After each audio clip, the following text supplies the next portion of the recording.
efforts because I have decided to run for president.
For my friends of many, many, many years, many of whom are working with me today, 30, 40 years later. I really do it for everyone. And I have to humbly tell you, and I mean humbly tell you, that I believe I do have the skills. And I have the experience.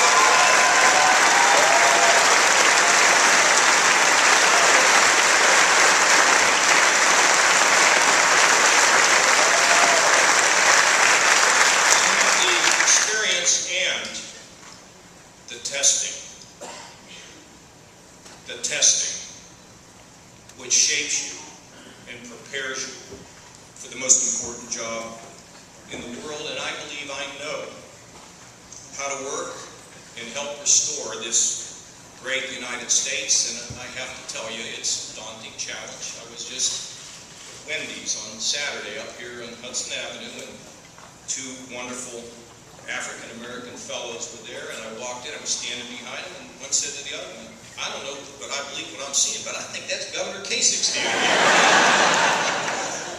They said, you better run.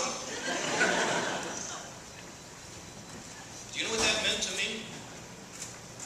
Two African-American guys, one with a knee on his leg, a brace on his knee, and another one with a cane. And I said, well, you know, people are going to have a lot more money than I am. And they looked at me and they said, but you got statistics. You got statistics.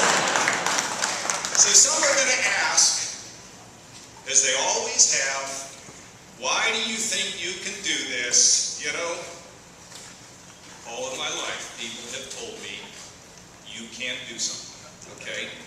And I'll tell you why. It's because I do believe in the power of very big ideas, big, bold ideas. In 1976, I went out to the convention in Kansas City and not only worked for Ronald Reagan, but I worked with Ronald Reagan. And I got to travel with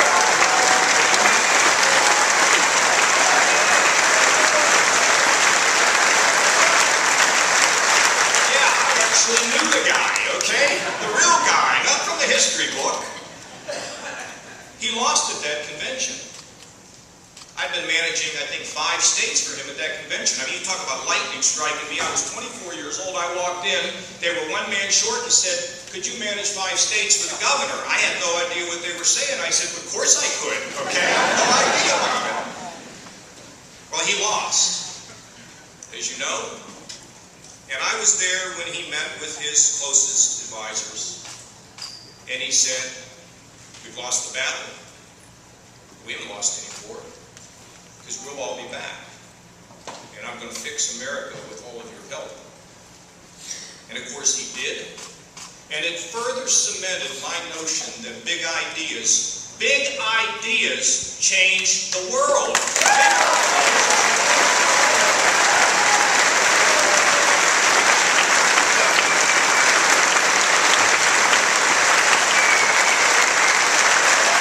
So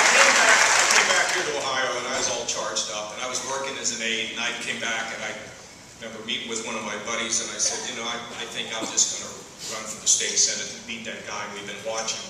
And I remember he was drinking something and it fell on the floor, and I told him that. People, look, I was 24 and a half years old. I had no relatives that lived in this state. I didn't really know anybody, but I had a big idea. And you know what we did? We went out and we got moms and dads, a lot of moms, who went door to door and rang doorbells. And the weekend before the election, one of the local newspapers said he's a fine young man, but he has no chance to win.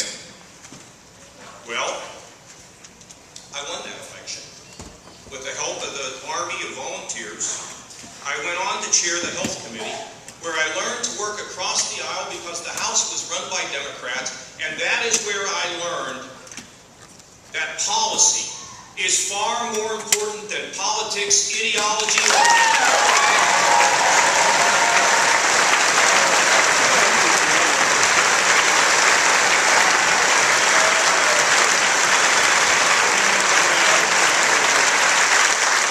They said it couldn't be done. We proved them wrong. And then at the ripe old age of 30, I decided I'm going to run for Congress. My mother and father are like, Johnny, what are you doing now, okay? Well, they said I couldn't win. I was too young. And by the way, I was going to run against an incumbent. In 1982, it was like the worst year. We lost 26 Republican seats that year. I was going to run against a guy who got one of his degrees from Harvard. That's when I knew I had an edge. Clearly, he couldn't have gotten into Ohio State.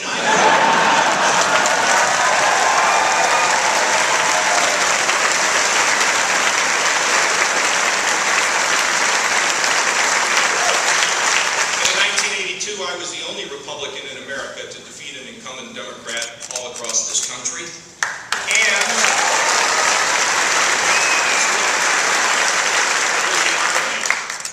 I got to go to Washington and work with President Ronald Reagan. They said it could be done, and we proved them wrong again. And then I got down to Washington and got on the Armed Services Committee, where I served for 18 years on national security, and I was there just the blink of an eye, and I discovered that these hammers and screwdrivers had cost thousands of dollars, and it was taking the resources from the people that needed it, who were serving in the military. We were wasting money, and I said, we need to clean this up. And they're like, you know, no, come on, it's the Pentagon. You forget about it. It can't happen. Well, we passed some legislation, and we made things right. We saved money, we improved the system, and we helped the military. They said it couldn't be done, and we proved it wrong again.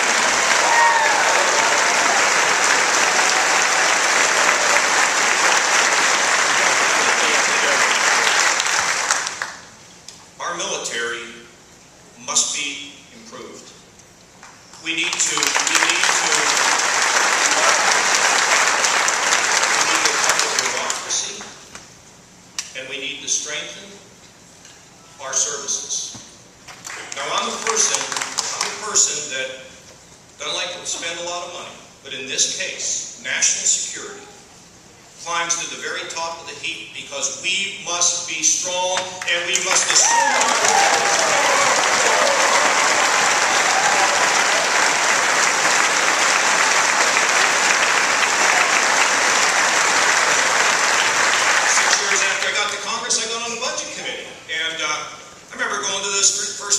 Bob.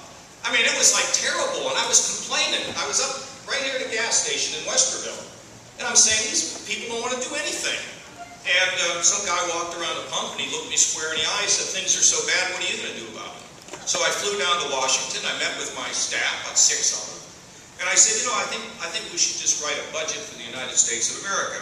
And they said, well, there's like 100 people at the White House working on a budget, probably 50 up here, and we only have 6. And I said, I know we're overstaffed, but we stay out of our way to be able to get this done. And we wrote a budget for the United States of America. And why? Everybody knows me as a budget guy. It's not about numbers. It's about vision. It's about values. And we do not have the right, as grown-ups, to ring up debts to suit ourselves and passion.